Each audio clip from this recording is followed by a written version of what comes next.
every Marvel movie. I don't have to like every DC movie. And that's where people are seeming to not get it. There's a mentality. And I took some notes for this. And it's called toxic tribalism. And I'm going to tell you what set this off in just a moment.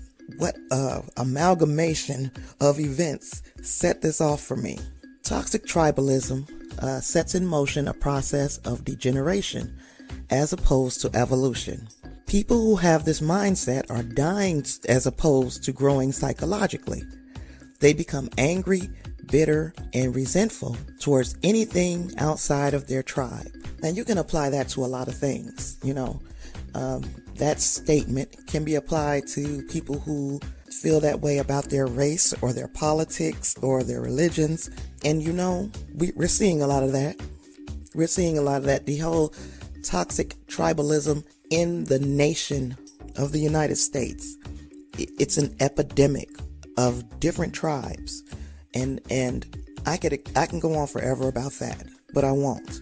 I'm going to keep it related to the subject that I talk on every week because I love doing it. I don't make any money doing it. In fact, I'm spending a lot of money doing it. No issue, because this is what I like to do. I like to wax poetic about things. I like to discuss all these different concepts and all these different shows and all this different variety of product that we have been able to consume over the last 40 years, because the world didn't start with Marvel. Let's get that out.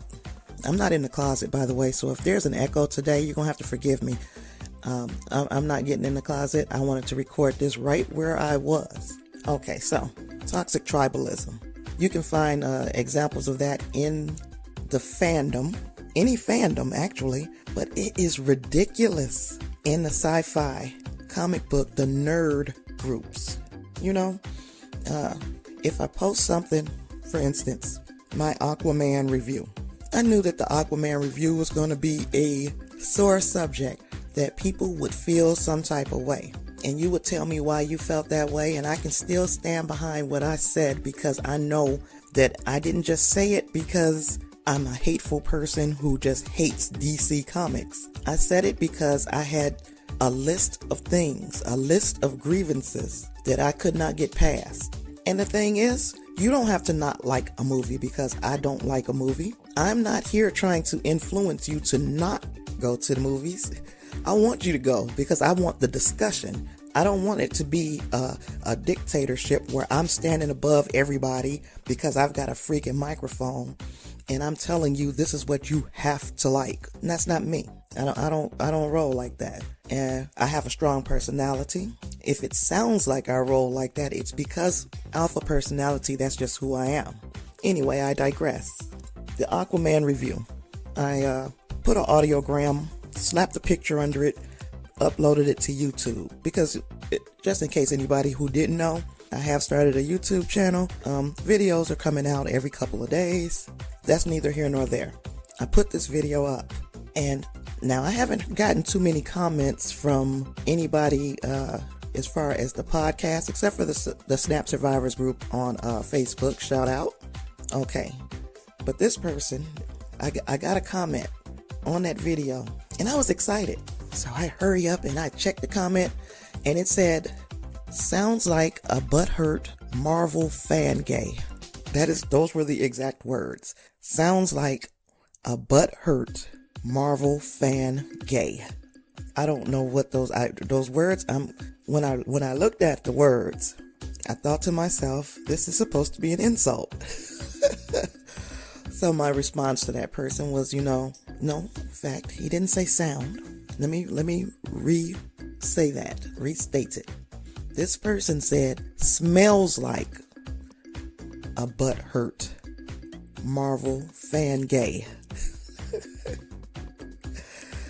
And I said, you might want to go and get that checked if you smell like a butthurt Marvel fan gay. I don't know what that smells like, but it's got to be awful if you smell that, because I don't.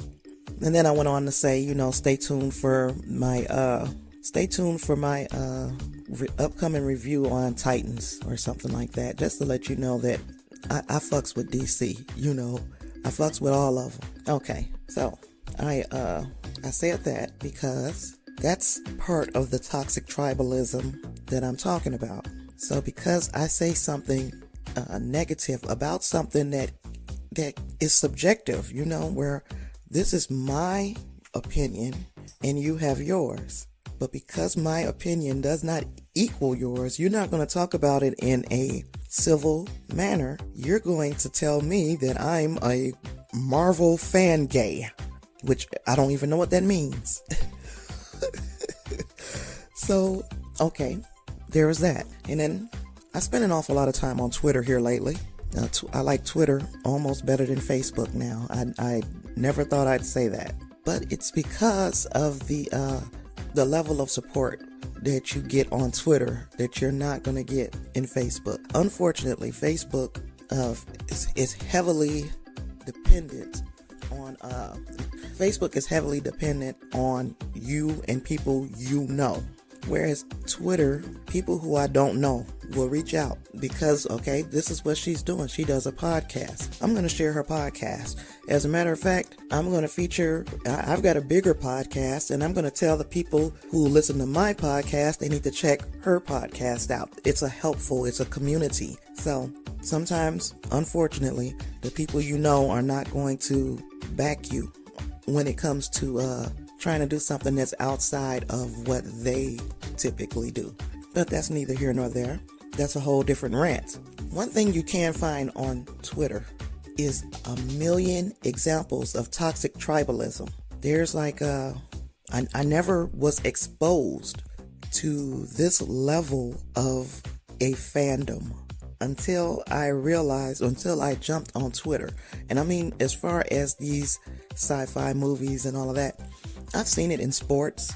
You know, I love sports, and I have seen people just put down another person because of the team that they support, and it's happened both ways. You know, for a team that you support or for a team that you don't support. If I'm not a Packers fan, well, people will talk about me for not being a Packers fan. More or less, if I say I'm not a Packers fan, I'm a Bears fan. When I say that I'm a Bears fan, I'm getting it from a whole bunch of different people. So, and I've done it too, as far as sports goes. But I did not know it was this freaking serious with these comics and this sci-fi and this type of thing. It's almost scary.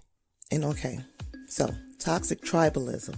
An example is a lot of people, and I'm going to say this, a lot of people did not receive Justice League well. Justice League was not a well-received movie overall by audiences. Instead of accepting that there were flaws in the movie-making process, starting with the fact that you start off with Zack Snyder directing. He has a family emergency. He has to leave before the movie has gone into post-production, whatever. So Joss Whedon steps in, and now you have his vision. These are two different directors, two entirely different styles of directing, two different visions for what they want for this movie. So of course it's going to be a mess. They had never agreed on anything. It's going to be a mess because you have two different types of directors working on one movie. Then there was the rush. We got to hurry up and get it out. We got to get it out. We can't push it back. We have to get it out on this date. So now the CGI was a fucking mess. And the story was a fucking mess. And I can go on. And if you are honest with yourself, you know that this is the truth. But here we have a faction of people who say it's a conspiracy. Where's the conspiracy? The conspiracy, Zack Snyder didn't know that he was going to have a family tragedy. Had he not had a family tragedy, he would have finished the movie.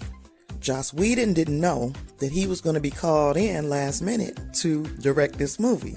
Had he known that he was going to be last minute directing the movie, he might have put his head together a little bit better with Zack Snyder. So this whole thing, to this toxic tribe of people, is a conspiracy against Zack Snyder. Now, we keep hearing release the Snyder Cut. I would like to see that if there is such a thing as a Snyder cut of this movie, I'd like to see it. Because if